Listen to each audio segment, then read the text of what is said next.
За дипломатијата со Никовски.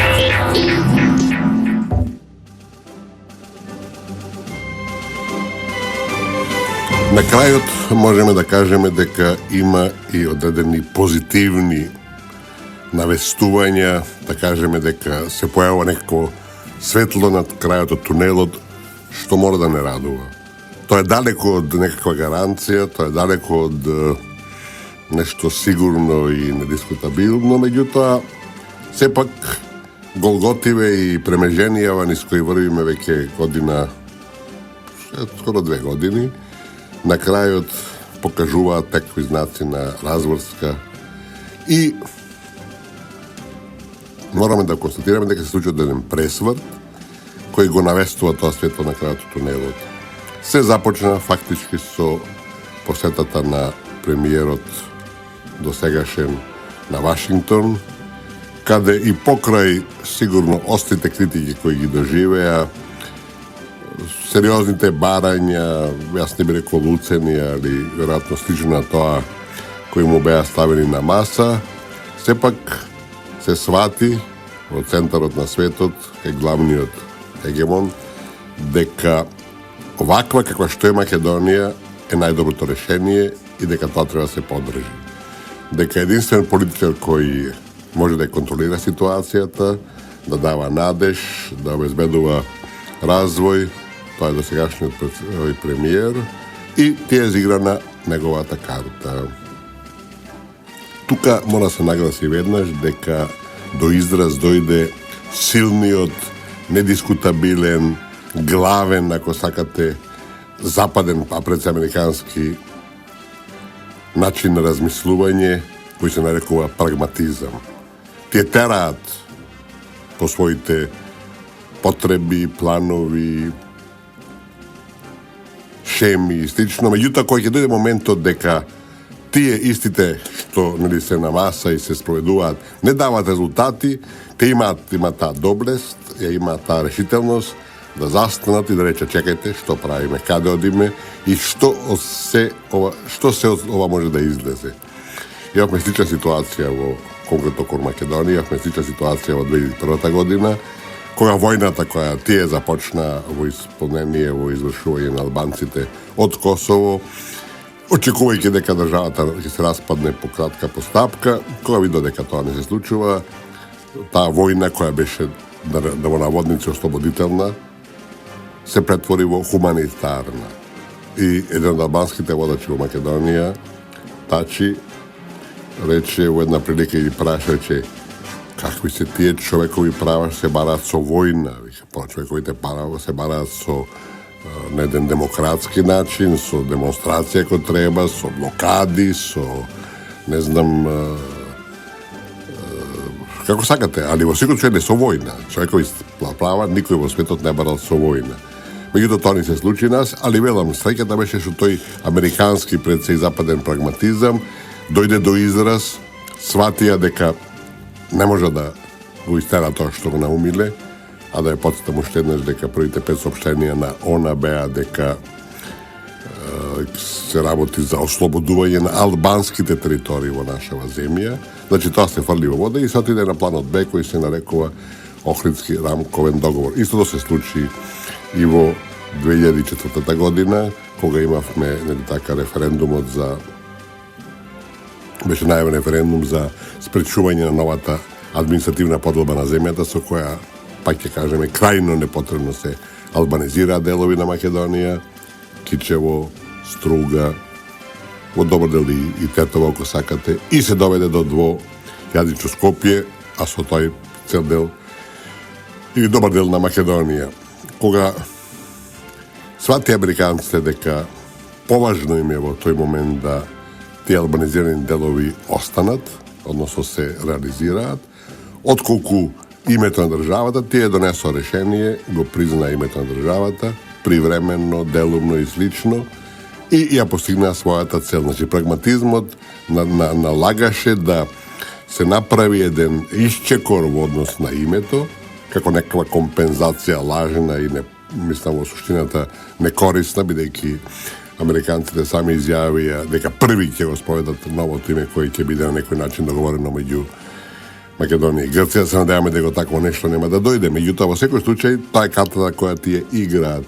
И тогаш презема таков чекор кој, според сите информации кои имахме во 2004 година, тоа беше ноември 2004 година, Атина беше вознемирена, беше шокирана, нели така се направи тамо голема врева.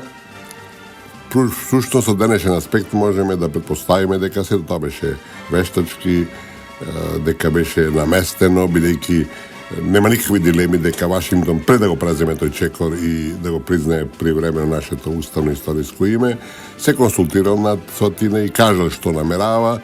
Таа сигурно не била задоволна од тие чекори, меѓутоа немала друг избор и затоа таа реакција која беше експлозивна, на крајот се сведе на никому ништо и сега е еден период кога американците не така не се воздржуваат да зборуваат за Македонија и слично, меѓутоа внимавајте, многу ретко се спомнува македонскиот народ, македонскиот јазик, македонската култура. Името на државата го прифатија, али ова другото го избегнуваат, бидејќи суштината на проблемот со кој се сме соочени, односно нашето име, да сме кажале повеќе пати сега да повториме, значи името на државата само покритие, капа некаква на обидите да се разнемите македонскиот народ, да се избрише тој од листата на народите и да се, нели така, заврши, затвори тоа македонско прашање. Една мала се дигресија, нели не негираат дека постоиме и бугарите и грците, некои други, особено бугарите се понагласени кога грците, тоа мораме да го кажеме. Значи, најголемиот аргумент наш дека сето тоа што го прават е безсмислено, една историска грешка, некој нивни историски синдром, најубаво да се тоа докаже и покаже е фактот дека ако веќе 150, 60, 70, 80 години имало македонско прашање на дневен ред, на маса, од Вашингтон до Париз, Брисел, тоа што беше Брисел важен пред 100 нешто години, него Лондон, Рим и слично, Берлин се разбира на некој начин. Значи, ако имало тако прашање на маса, не можело да нема македонци. Значи, македонците постоеле, биле негирани, посвојувани и слично, и затоа имало македонско прашање. Се дали тие биле 100.000 или биле 100 милиони, тоа е друга работа која за дискусија и за која може да се така зборува. И кога веќе зборуваме за овој нивни обид за раздебитување на македонскиот народ и обидите се создае некаква вештачка, политичка или граѓанска нација, како некои нарекуваат, имаме потврда и во нашата јавност. Прво, меѓу другите се јави сегашниот амбасадор на Соединетите американски држави Джес Бейли, кој пред некаде година или две години рече дека ние мораме да одлучиме што сме. Тој имаше предавање на штуловиот универзитет во Тетово, каде ако не во Тетово, нели така. И на тогаш рече дека ние сме, нели така, народ кој е помешан религиозно, етнички и по сите аршини, ако сакате, и затоа, бидејќи не сме сите исти, мора да се најде некакво ново име или некаква политичка нација која нема да има никаква врска со етничките, корени. Во меѓувреме имаме и други поддржувачи јавно на таа тема, меѓу другите меѓу најгласните Стојан Андов, а во поново време многу често на страниците на Македонија се јавува и Стојан Славески, универзитетски професор, кој цело, упорно се обидува да спроведе таа американска техника дека нема македонци.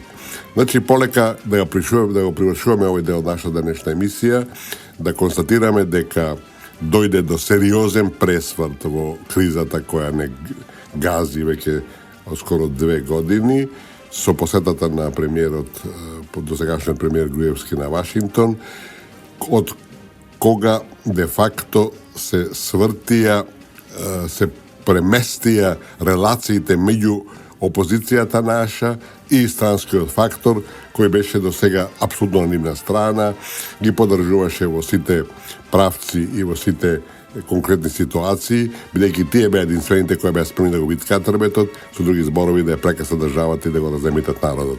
Сега, меѓутоа, странскиот фактор игра веќе на картата на власта, која покажа дека единствено може да води сметка и да ја развива оваа држава, додека опозицијата која доби неколку џокери не ги искористи, сега ги пуштат на еден начин из вода и за да изборите кои ќе се одржат на 24 април, отворено и јасно застана и Брисел и Вашингтон. Вашингтон рече дека избори ќе има на 24, дека тоа е интерес на државата, а имаме последните изјави од Брисел кажуваат дека не е важно кој ќе учествува на изборите, секој може да ги бойкотира, важно е да бидете фер и демократски. Мислам дека тоа е тој исчекор кој ќе не доведе во една блиска еднина да излеземе од кризата. Добро е што имаме индикатори дека полека се отварат патиштата за излез од кризата, меѓутоа мораме да бидеме свесни дека се уште не е се готово, дека уште многу цели харибдини стојат на патот и дека ќе минуваме низ навистина сериозни пречки. Мислам дека клучно во целиот овој процес низ кој врвиме тежок, ужасен, катастрофален за државата и за сите граѓани, мислам дека клучна улога одигра фактот што беше откриена така наречена фабрика за фалсификати. Очигледно тоа беше главниот штос или главниот извор на афери кои требаше да се лансираат заради рушење на сегашната власт и кога тоа се откри, кога застана патот на тоа, мислам дека сите сватија од Вашингтон до Брисел поготово дека таа замисла, тие планови падна во вода и треба се барат нови решенија.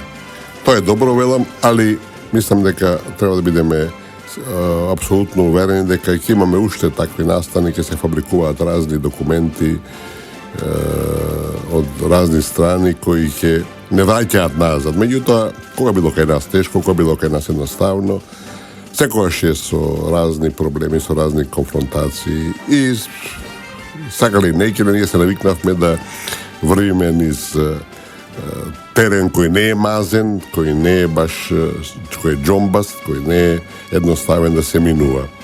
Во сите тие премрежија низ кои врвиме, мислам дека треба во оваа прилика макар се спомне дека специјалното обвинителство, кое лично јас го поздравувам како институција, бидејќи не само кај нас, во сите земји, оние нормални јавни обвинителства се во некаква контрола на власта.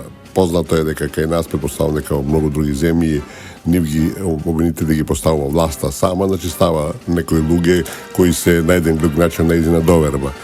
Меѓутоа, во оваа ситуација пречи фактот што целта, намерата, дури по некои индикатори отворена на ова јавно обвинителство специјално, е да изфабрикува нешто, да покрене процеси кои имаат политичка цел. Јас ќе кажам една вистина, јас лично, како и верувам огромен дел од нашите граѓани, бев онака апсолутно против политиката на српскиот вожд Милошевиќ, кој не само Србија, него и целиот Балкан го држи некаде 10-12 години како свој заложник. Мислам дека политиките кои ги спроведуваше конкретно кон Македонија со непризнавање долго, со верување дека ние ќе останеме во нивни преградки, ќе останеме некаква вардарска бановина и слично, и сите тие околу него кои изборуваат за 500.000 Срби во Македонија и слично, сите тие, велам, ние крајава утробата и ни создава еден сериозен отпор према србите кои по многу што друго се блиски кон народ. Меѓутоа, кога тој истиот Милошевиќ го днесува во Хаг, каде судот е во 99% политички, мора да ја признам дека моите симпатии се свртија на негова страна и не бев тој што му мислеше да речам лошо во смисла дека е неоправдано и некоректно суден. Ако е судот навистина правна институција, тој мора да цени по закони и по некои мерила, а не да цени политички. Кога спомнам судот, да кажем и случајот со другите затвореници кои беа тамо, кои на исти начин беа третирани, и да не забораваме, иако во војните во Југославија имаше по пост-југославенските војни имаше разни вклучени субјекти, меѓу другите и албанците на Косово, ниту еден албанец не е таму осуден. А да се вратам повторно, најклатантен е примерот на Шешел, кој е еден тежок националист, кој е гениален како личност, како интелектуалец, али тежок националист, кога 10 години го судат и не може да го осудат. А да не заборави дека тој нема адвокати, него сами се брани. Веројатно има адвокати кои му помагаат, меѓутоа главната одбрана носи тој. Значи тој суд да се раководеше под некои права, односно закони, принципи, сично ќе ја заврши работата, меѓутоа очигледно треба да донесе политичка проседа и таа не е лесна за донесување. Така да во целата таа ситуација, значи, нашето јавно обвинителство кое специјално кое мора да постои, треба да постои и не само сега него постојано, да биде независно и да сите што се обидуваат или прават криминал бидат осудени и ставени пред законите, нели така да одговараат. Меѓутоа, во даденава ситуација е впечаток дека тие почнуваат да играат исто така една политичка улога, што е неприфатливо.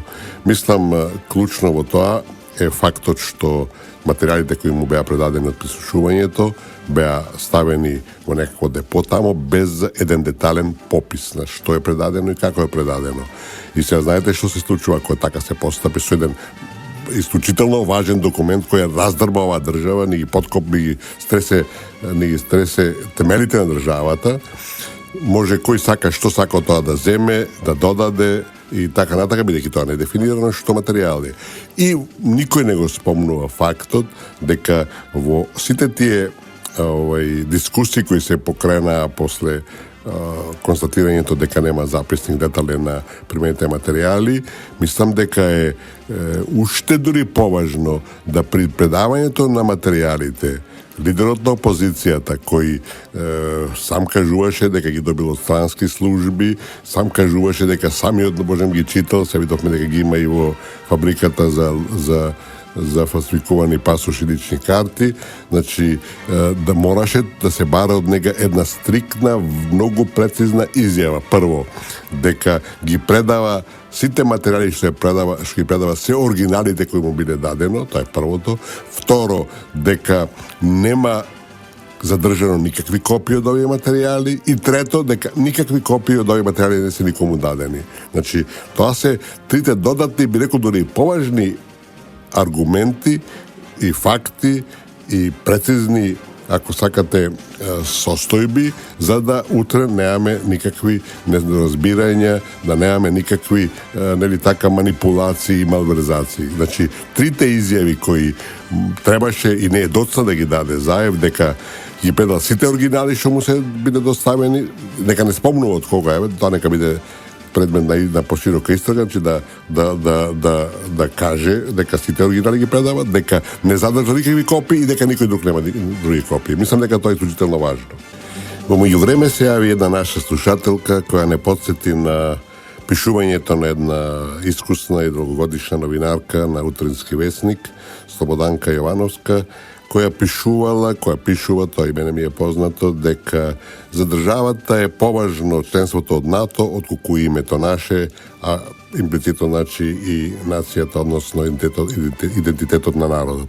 Ова не провоцира да го свртиме, да свртиме денешнава емисија во правец на тоа колку сме ние објективни во нашите јавни настапи, било новинарите, било политичарите, а колку сме преокупирани и, ако сакате, заслепени од нашите политички определби и, осим она што е од наш интерес, ништо друго не согледуваме.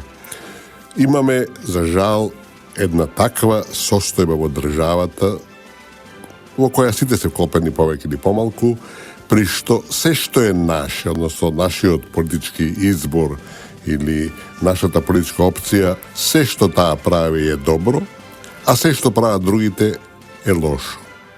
И тука воопшто не се согледува дека има и нешто над тоа, дека има некое општо заедничко добро, има некои пошироки интереси кои не смеат, нели така да ги наречеме стратегиски, фундаментални, како сакате, кои не смеат да се игнорираат.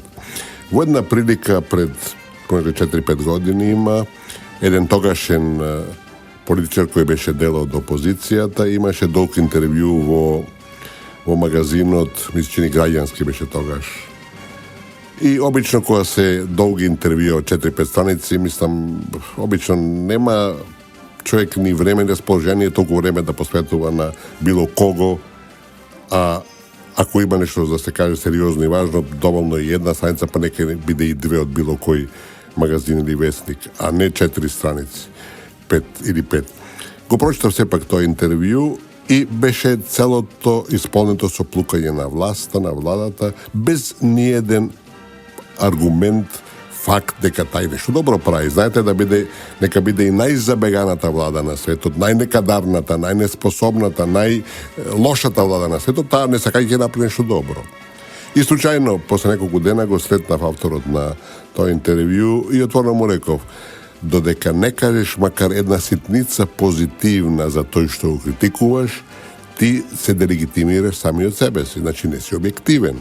Никој не е само негативен. И најлошиот, најцрниот, ведам, погреша ќе направи нешто добро. Значи, ако сакаш да имаш легитимитет, ако сакаш да те прифати публиката и читателите, ти мораш да даеш една балансирана анализа, да кажеш ова и ова направи е добро, меѓутоа ова друго нека биде тоа 90% е лошо. Кај нас такво нешто за жал нема и не е возможно. Во сите ситуации кога, например, се дискутира од страна на опозицијата и нивните присталици, нели така, поддржувачи, кога се зборува за нашите НАТО и ЕУ интеграции, постојано се критикува државата како некадарна, нерационална, неспособна, или како сакате да кажеме, да оди напред во тие интеграции. И забораваат меѓу време или го памтат, што би рекле, ама не го кажуваат, дека ние сме де факто блокирани, уценети и под ултиматум од Брисел и од НАТО и од ЕУ, дека ќе можеме да напредуваме само ко се прекрстиме. Значи, прво името, потоа членство. Тоа е нивната политика, не тоа е нивната закана. Ако некој ви каже под ултиматум дека прво нешто мора да направите за да дојдете некаде или да постигнете нешто, тоа е неприфатливо, тоа е уцена. Уцената е да знаете по сите закони во цел свет нешто казниво. И кога ги читате тие текстови, не можете да не се вознемирите ако сакате, да кога гледате дека опишуваат дека нели не престигнале сега и Црна Гора и Србија во тие наши интеграции, дека сме били некојаш први на таа листа, тоа е факт. Меѓутоа, Македонија прво со самото тоа што на самитот на НАТО во Букуреш во 2008 година беше со апсолутно исполнети критериуми за членство. Го потврдија тоа сите тамо, вклучувајќи една Грција, која нели ни е најекспонирана во тоа противење и блокирање. Рекоа дека Македонија ги исполнува сите услови, меѓутоа дојде тој пресврт и рекоа прво името по тоа членство. Тоа е политика на сила, тоа е политика на двојни стандарди, која е еднаква на политиката, еднаква на тероризмот. Али за жал тие наши аналитичари и политичари забораваат да ги стават на баса сите елементи, па нека читателите што е што. Знаете, не е лага само нешто да измислите и да пласирате што нема никаква основа, нели така? Туку е уште поголема лага ако дел од вистината го премолчите, го сокриете и така ги упатувате вашите читатели, слушатели или било кои други, нели така, корисници на вашите мисли и идеи во сосема спротивна и погрешна насока. Случајот кој го спомна нашата почитувана слушателка е апсолутно на таа линија. Мислам дека тоа е едно зло со кое живее во државата, бидејќи тој необјективизам, таа злоупотреба, ако сакате на некој начин на јавниот збор, на функцијата која има еден новинар, е нешто неприфатливо, ако сакате дури и казливо, и мислам дека тоа ни штети и како држава, и како народ, и како граѓани, бидејќи сите сме доведени во некоја неравноправна, нереална, невистинита ситуација од која нели така тешко се излегува. Таа наша поделба, која е апсолутно присутна, мислам дека е сега подлабоко од било кога, бидејќи оваа криза која е вештачка, која е наметната од надвор, која е резултат на нелегални, криминални дела, престушкување и слично, не доведе до такво ниво на меѓусебна конфронтираност од која многу тешко ќе излеземе. И знаете, не заборавајте дека тоа има и сериозни безбедности импликации, бидејќи најстарата политичка доктрина била подели па владеј, дивиде et импера, и така и нас се применува, се користи на еден класичен начин, а кога сте поделени, секој се може да ви направи. Ние имаме една класична, врвна, ако сакате, светска приказна за таткото и 7 сина, но со приканата 7 прачки, кога на еден класичен и отворен, јасен, разбирив начин им покажа на децата. Ако сте разделени, ако сте 7 одвоени прачки, секој ќе ве скрши. Ако сте сите во едно стопче врзани, никој ништо не ви може. И покрај другото, значи, кога зборуваме дека таа наша поделеност има безбедностни импликации, то сериозни, бидејќи не заборавајте, имаме аспирации идентистички и од исток, и од запад, и од југ. Север е нешто малце повоздржан, меѓутоа преку црквата и тамо постои една отвореност, односно има адути, скриени адути кои утре може да бидат искористени, ако не дај Боже ситуацијата се развива во правец на разбивање на оваа држава. Значи, во таква ситуација, кога сите на некој начин калкулираат и очекуваат што ќе биде понатака со нашата држава, значи, ние мораме да биде свесни дека нашата поделеност меѓусебна, нашата необјективност во обидот да се уништиме меѓу себе, само им дава право, им турка вода на сите тие што на некој начин се обидуваат да искористат нашава реална состојба на длабока, до сега најдлабока поделеност меѓу македонците, а другите меѓуетнички односи веќе познати од повеќе аспекти. И туку уште да кажеме дека таа наша поделеност има исто така и сериозни економски последици, бидејќи ние не користиме речник на објективизам, речник на што е добро и што е лошо. Ние не разликуваме што е позитивно, што е негативно, што е добро, што е лошо, што е корисно, што е штетно. Видите, например, кога се критикува власта, а власта треба сега да се критикува, али со аргументи, објективно и добронамерно. Значи, ако така се прави, тоа е корисно за сите и за самата власт, да не се дозволи таа да забега. Меѓутоа, кога критикувате дури и работи кои се позитивни, се става во еден неиздржан, во една неиздржна кошница, се става во една ситуација на губење на ориентирите и најчесто враќање назад и во конкретниот нас случај за самоуништување. Знаете, оваа власт има сериозни грешки кои треба се критикуваат, меѓутоа оваа власт има многу направено за државата. Јас би рекол, дури би се осудил да кажам дека имаат направено за овие 10 години колку се на власт повеќе од сите претходни влади заедно, на многу сегменти, али реков, имаат сериозни грешки, сериозни пропусти, кои треба да се критикуваат во интерес на сите нас. Меѓутоа, да критикуваш нешто што е позитивно, а во конкретна ситуација, мислам, тука е неспорно успехот на власта во привлекување на странски инвестиции. Тие го имаат зацртано како еден главен нивни приоритет решавање на проблемот со невработеноста. Тие направија извонредна стратегија како да донесат што повеќе страни инвеститори и тука имаат постигнато сериозни резултати. Секој ден скоро може се каже се објавува дека се преговара со нови компании, дека тие отварат своји погони. Сега денеска имаме дека во Струмица Джонсон Контролс ќе отвара нова фабрика, ќе се работат 1000 или преку 1000 вработени и така натака, што де факто ни дава надежда дека ќе обстоиме, што ни дава надежда дека нашите деца ќе останат тука во земјата, а во меѓувреме, велам, необјективно, неаргументирано, од ракав извадено се критикува и таа политика на власта. Дури да биде ситуацијата уште позагрижувачка, ние имаме професори на економски факултети, ние имаме економисти, познати економисти, имаме дури академици кои критикуваат тоа што го прави власта. И да биде абсолютно целосен, од една страна критикуваат дека сме меѓу последните во регионот по странските инвестиции, а од друга страна критикуваат што државата прави роуд-шоа, што дава погодности на странските инвеститори и слично. Па ако едното држи, другото не држи. Ако критикувате дека сме со најмали инвестиции, значи треба да поддржувате све што прави владата за да ги привлече овие страни инвеститори. Не заборавајте дека секој странски инвеститор што дошол во нашата држава, а ги има веќе на десетици, имал опција да оди во најмалку 3 други, ако не и 5 други земји. И тука почнува таа борба за така привлекување на подобри услови, во што нашите очигледно добро играат и до сега имаат реални показатели. И сега вие да го критикувате тој чин на власта, не само што не е одговорно, него тоа е во голема мерка и трагично.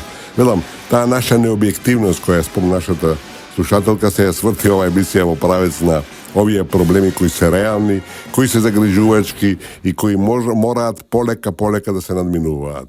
Знаете, во основата тоа зборува за ниското ниво на нашата политичка култура, со кој мораме да живееме, меѓутоа паралелно мораме да се обидуваме да се издигнеме на самите себе, да се издигнеме над нашите суети, да се издигнеме на нашите тесни и партиски интереси и да забележиме дека дрвата е прават шумата. Не можеме да си дозволиме да од дрвата не гледаме шумата.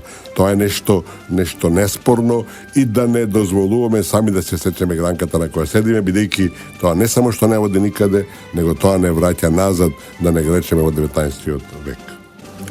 За крај, накратко ќе се осврнеме и на проблемот со бегалците кој станува се поизразит и понагласен, бидејќи иако живееме во зимски услови на температури кои се и под нулата, нивниот број се изнесува илјадници кои секојдневно доаѓаат 1000, 2000 и преку 2000 кои секојдневно доаѓаат на нашите граници.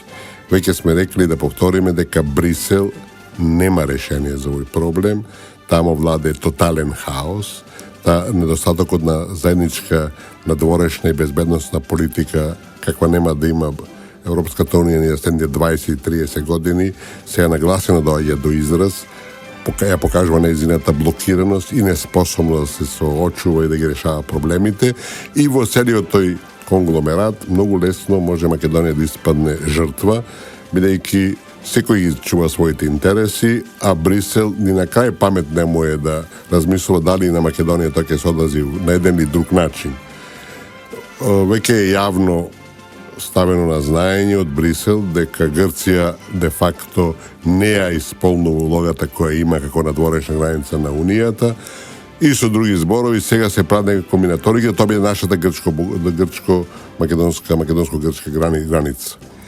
Тука има разни опасности се кријат, во сите нивни калкулации од кои добар дел ние не знаеме и барањата кои се појавуваа и кај нас и во јавноста и очигледно некои политичари ги поддржуваат да Фронтекс, организацијата на Европската унија која е надлежна за границите и која може да делува само во земјите членки на Унијата, сега се прават некои можности и најавувано беше неколку пати дека ќе биде дисперзирани и во Македонија.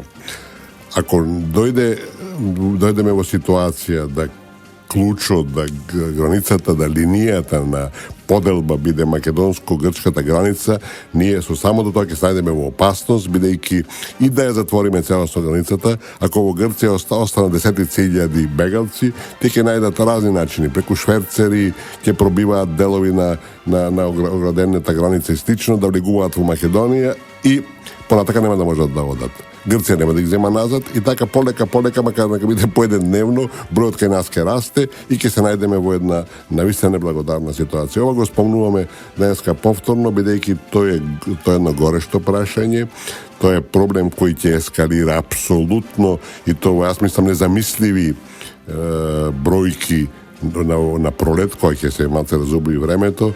Мисля, че дека преку 10, може и 20,000 луѓе ќе стреќаваме на границата во исти ден.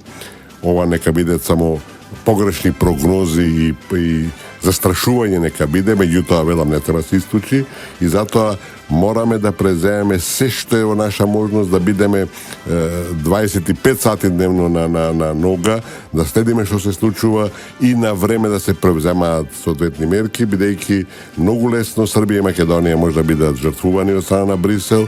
Знаете како велат, секоја плајна своја тежина, а 100 стапа по туѓ грб не болат, да ние бидеме тие жртви Naš interes je niti Srbija da ne se najde v takva situacija, ali se razbira prvo nije, moramo da vodimo smetka samite sebe.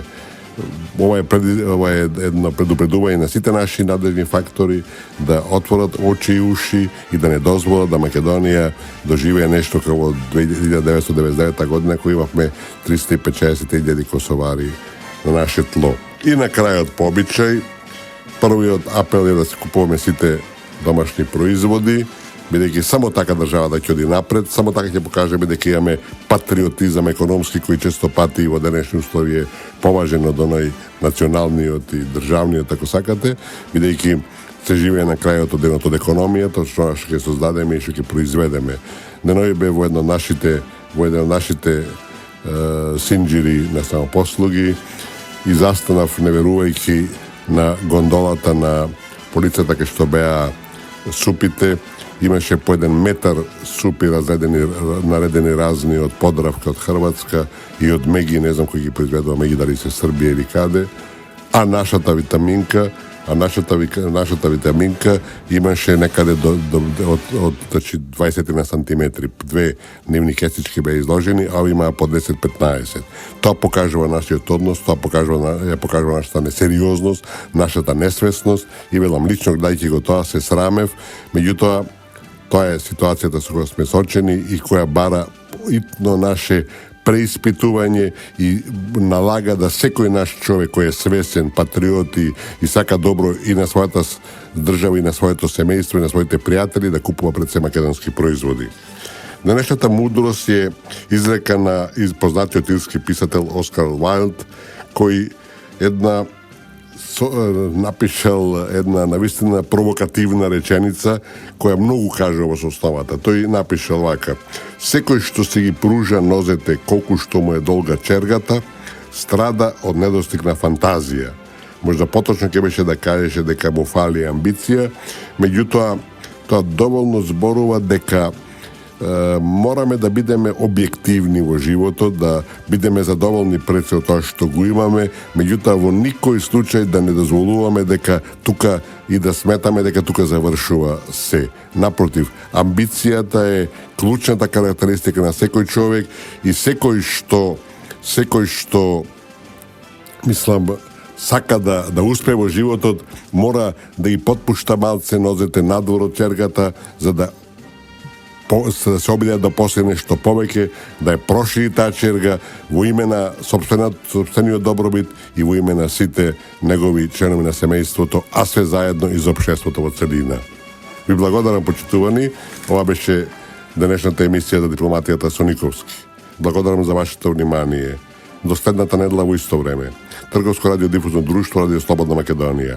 Уредник и водител на емисијата Ристо Никовски. Датум на продукција 28 јануари 2016 година. За дипломатијата со Никовски.